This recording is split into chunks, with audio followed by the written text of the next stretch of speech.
lost my train of thought with that. No, you're fine. You're absolutely fine. So you were tested. Okay. No, it's okay. So you were tested differently. Yeah. And so one of the things that Vanessa was telling me is that when she communicates or when she's looking at people, she was always told to look at people in the eyes, right? Yeah. And tell me a little bit about that. Yeah. Like growing up, that's why I was saying I was misdiagnosed, because like growing up, we were taught, my dad was a military dad, you look in someone's eyes as respect. So I was forced to do that.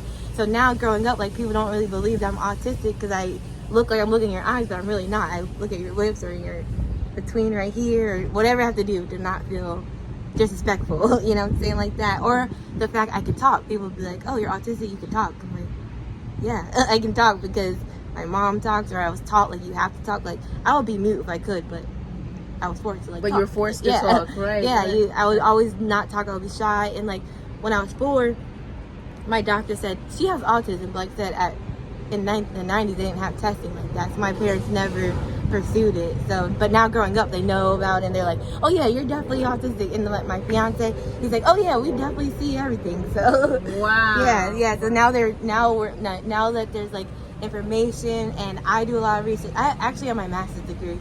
In what? And I have my bachelor's in psychology, but I have my master's in education. Wow. So yeah, so that's because I was like, I don't care what I have. I'm gonna do what I have to do, and that's why I like what you're doing, because I want to spread awareness. Like I said, there's people like me that I can talk, I can look at people's eyes, and I look regular, but I struggle sensory, talking, communication. I have a really hard time here. So it's like I do wish there was more resources. More resources like what? Like resources, like just with people like us, like said, don't automatically assume, oh, she can look or she can talk, that means she don't need help. Like, yes, I do. Or being more aware of each individual's needs. You know what I'm saying? Not all autistic people are the same. Right. So they're different sensory needs. Yeah. So I want to emphasize something, because I have a son that reads lips. Yeah. And it's really funny because people think that they're saying something in secret. Yeah. And you're like, oh yeah, I know you. Yeah. You don't have my back, or oh, I know you have my Yeah. back. Like it gives you a quicker chance to discern. Yeah, exactly. Yeah. And like I said, like the energy thing, I said when I looked around, I seen me, because you caught me chewing, and when I looked, I said that's like, I just felt like a beautiful glow. And I think that's like even if I have a sensory or communication, whatever, like I can feel energies, and I can understand what people say in a different way. You know what I'm saying? Like, so I guess I've just used my being forced to do things, and I use that in my real life to like help me get through life, I guess you can say. I don't know. I have a hard time formulating sentences sometimes too. You're doing phenomenal. Thanks. You're doing phenomenal. Everybody says that. Yeah, sometimes we're our toughest critic, Yeah, right? yeah. Because you see something and you want to be like that. But, Yeah. Finesse, instead of being like that, just be myself. you. Just be you, because you're awesome. You have an amazing smile. You have amazing Thank energy. you. I love running into you, etc. Yeah. Thank you. Yeah. People tell me that all the time. I, like I said, growing up, when all your life people say, you talk like this, you talk like a baby, it makes you have like self-esteem issues a little bit. It makes you feel like, dang, why other people talk regular, why I talk weird, you know what I'm saying? But I always try to remind myself, because people tell me all the time, like, you're great, Vanessa, and I say, I'm here to make people smile at the end of the day. I'm not here to gain friends. Like, I just want to put a smile at least one person's face, like, right? At least one person's face. Okay, I made money for the day. That's making money for the day.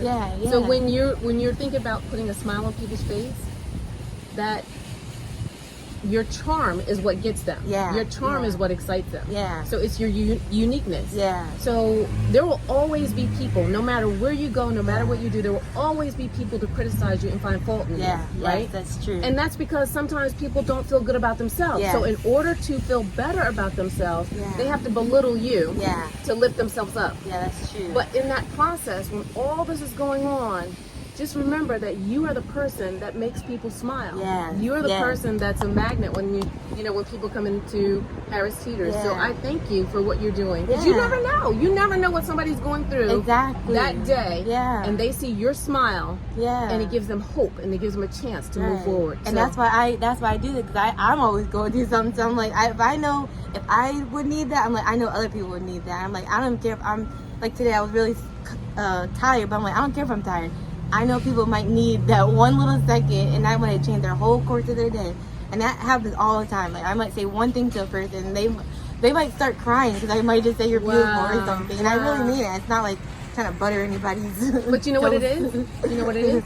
People sense your sincerity, right? Yeah. So there are people who compliment you. Yeah. Sometimes people compliment you because they want to compliment back, right? Yeah, exactly. Right? Yeah. But people sense your sincerity, and that's where the tears come from. That's where the tears of joy come from. Yeah, so. exactly. Yeah. I just, like I said, I love what you're doing, and I hope that this does help. Like I just wish more. There's a lot of us out here, like little unicorns that are not being seen and not being understood, and we just want somebody to talk to and understand that we're not all the same, and we all have our own challenges, we all have our own needs, and just like, for example, I bring like babies to work, like stuffed animals, and it helps me get through the day. And some people make fun of it, but I'm like, if that's what I need to help me get through the day, because it's too loud in here, it's too, you know what I'm saying, I gotta talk all day, let me do it. So it's your coping mechanism. Yeah, it's my coping mechanism. But it's your strength. It's your superpower. Yeah, because guess what? exactly. You can do